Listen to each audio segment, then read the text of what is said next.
Welcome to the UFO Planet Sightings Report for Friday, April 25th, 2014. I'm Darren Crapo.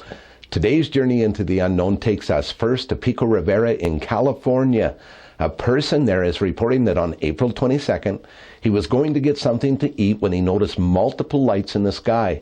The lights were described as flashing red. They remained in the area for about 10 to 15 minutes, and once the person had their food and went to leave the restaurant, they looked back to check to see if the lights were still there, and they were no longer visible. Now over to Bemidji, Minnesota, for a UFO that was recorded on April 21st. A couple noticed a UFO and shot photos and very rough video footage. The witnesses report that I quote, "While taking photos and some video, we noticed a smaller object very high in the sky that appeared to be solid white, moving from the south-southwest and moving at a steady, fast clip heading due north." He goes on to say, "I had my video camera on the tripod and tried to follow it as best I could as it moved across the sky, and this was approximately at 2200 hours. Look at that. Look. Right above it. Oh, I caught another one. Yep, there's a little tiny one up there.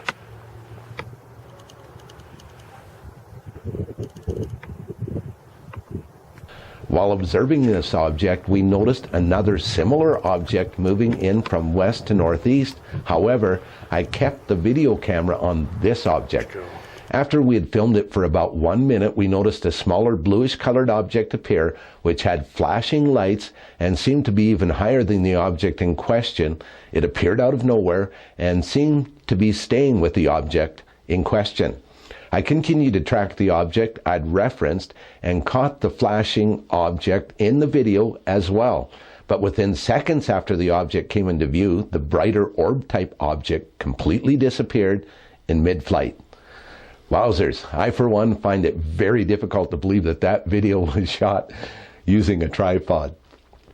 Next we go to Sudbury, Ontario, where Ken Klingbeil has been out with his camera shooting UFOs again. Ken says that on April 23rd at about 9:10 p.m. he spotted two lights above the trees. One was red and the other was white, but both were the same size. The white one was in front of the red. The white one came to a stop, but the red one almost ran into it. Both moved just in time. Ken says that he wishes that he had been able to capture that part on his video, but he wasn't fast enough.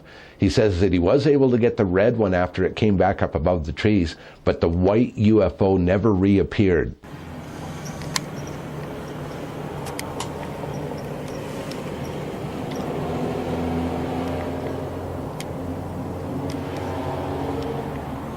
There's another one somewhere. Now we head to the state where many of my relatives live. That's Idaho in the United States. Boise, Idaho to be exact. That is where we will find Boise, Idaho Skywatcher. He says that around 10:30 p.m. on April 10th, he was looking to the west and saw a white orb 50 to 70 feet off the ground glide over the neighborhood that he describes as huge, silent, and spooky. It was heading towards the Bogus ski resort here in town, he says. Boise, Idaho Skywatcher also says, and I quote, "Towards the end of the video is a view of a super multicolored object just over the west side of Bogus. The bright one that came from above was a separate object that I did not capture on film because my camera did not focus in time." This one's been doing all kinds of crazy colors. That's just about Bogus Basin to the west a little bit.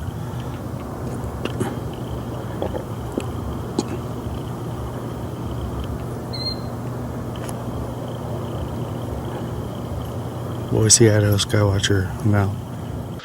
For sure, it is difficult to get a video camera to focus against a night sky. It's always best to turn off your autofocus and use your manual focus instead. UFOs passing over the moon, hologram wave visible on the moon. Those are some of the topics that I will cover on Sunday's full-length episode of UFO Planet, when the infamous Crow 777 will join me for a feature interview. Crow will be sharing the experience that he had with Dark Sky Watcher when they were both able to capture the same object transitioning the moon from two different locations on Earth 500 miles apart. That will be on Sunday, April 27th on UFO Planet. Be sure to tune in for a unique experience with Crow 777. That concludes the clips on today's report show. Before I go, I just want to touch on one more thing.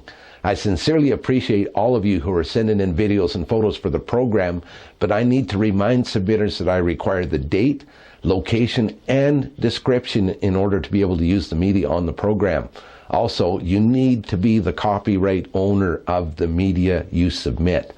And content for UFO Planet is selected from email received by me only and not from posting it on Facebook or the YouTube comment section. So, if you've seen a UFO recently, send me an email, Darren@4u2ctv.com. Thanks for watching UFO Planet. I'm Darren Crapo, and I will see you on Sunday. Have a great weekend, everyone. You didn't think I was going to let you get away that easy, did you?